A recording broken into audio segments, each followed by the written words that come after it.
Well, good morning, everyone.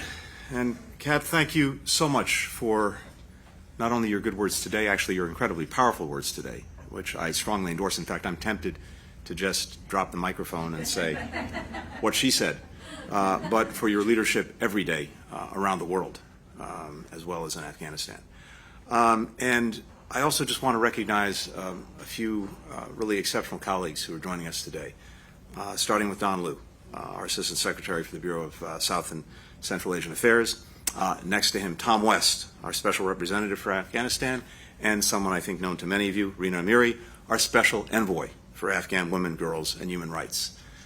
The three of them together, along with Kat and along with so many other colleagues, are making sure every single day that Afghanistan writ large and women and girls in particular remain at the heart of our focus and our determination.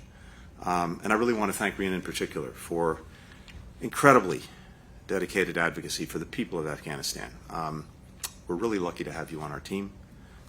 You're working tirelessly to stand up for Afghan women and girls, their rights, and all at-risk Afghans. Thank you, Rina. And I'm really grateful to our partners from civil society and the private sector, including our very exceptional panelists. I had a chance to speak to them briefly a few minutes ago.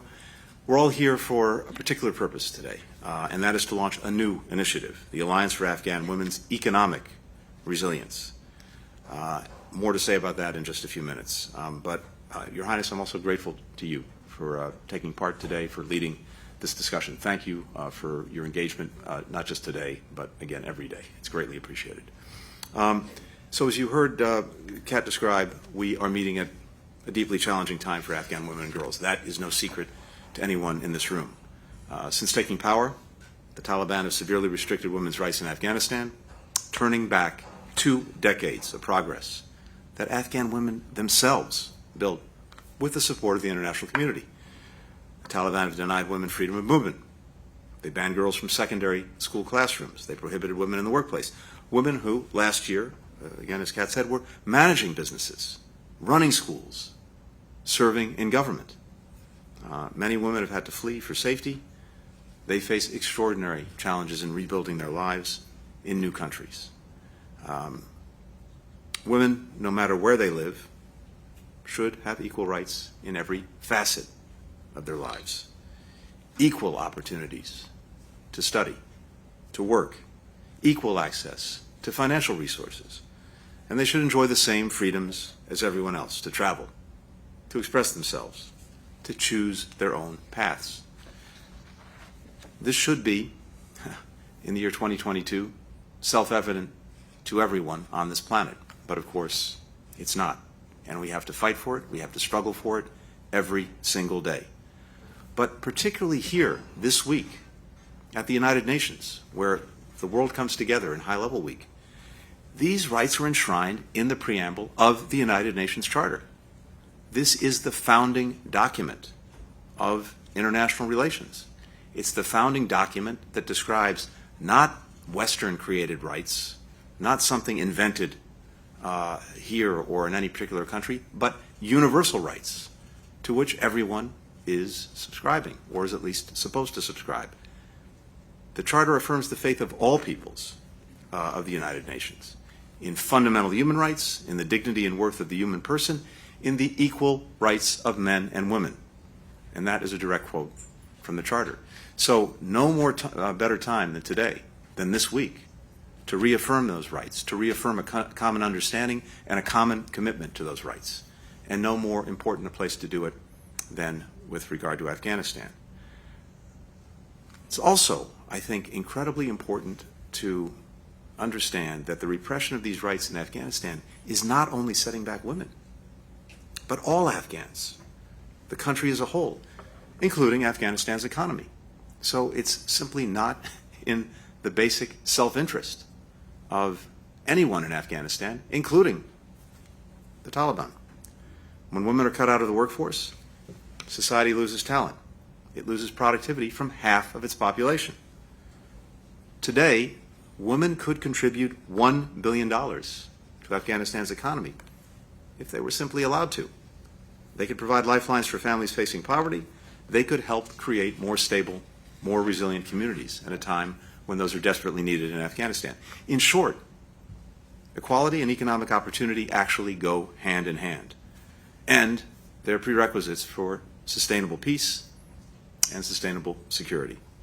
So that's one reason the United States will continue supporting equality and opportunity for Afghan women and girls. So one way we're doing this is by providing direct assistance to at-risk Afghans. Just over the last year, we've contributed more than $770 million to humanitarian organizations. In addition, USAID recently announced another $30 million in development assistance for Afghan women and girls. We also partnered with Switzerland and Afghan economic experts to launch the Afghan Fund, something you've seen and probably read about in recent days. This is going to help protect and make targeted disbursements of $3.5 billion in Afghan central bank reserves to support the country's economic stability.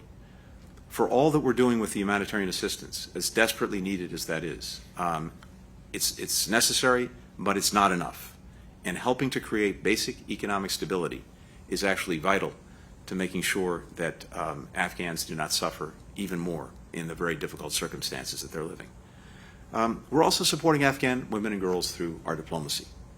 We're organizing with our allies and partners, including in the Muslim world, to present a united front and urge the Taliban to respect women's rights. And we're amplifying Afghan women's voices in international institutions, including here at the United Nations.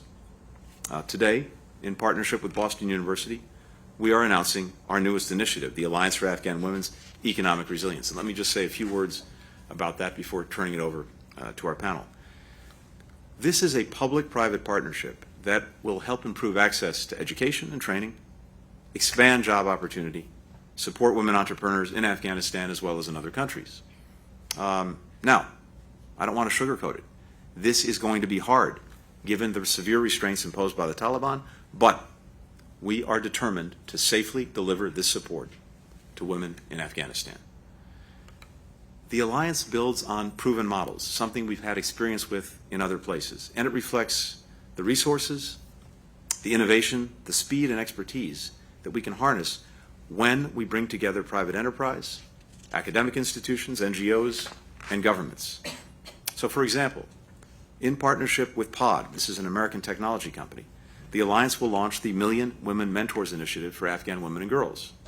Mentors from Deloitte will help POD offer remote career guidance to the first 2,000 of these million Afghan women. I have seen this work in other places, and it is remarkable what you can achieve even doing things at a distance. So we're going to get off to a start with this. Boston University's Pardee School of Global Studies will host the Alliance. It will provide staffing, research, technical assistance, and programmatic support to help the Alliance run and help it thrive. Boston University, Deloitte, POD, thank you for being part of this crucial effort. To others who see a way to contribute to this alliance, whether it's from the public sector, the private sector, 2 words: join us. We're eager to work with you on behalf of Afghan women. So there's a lot more that could be said. I really want to leave it now to some remarkable people who offer their experience, their expertise, and an opportunity to share it with you. But let me simply conclude by saying thank you to everyone in this room who remains invested in the future of Afghanistan, in the future of its women and girls. The United States remains invested, and we will continue to work this every single day. Thank you so much.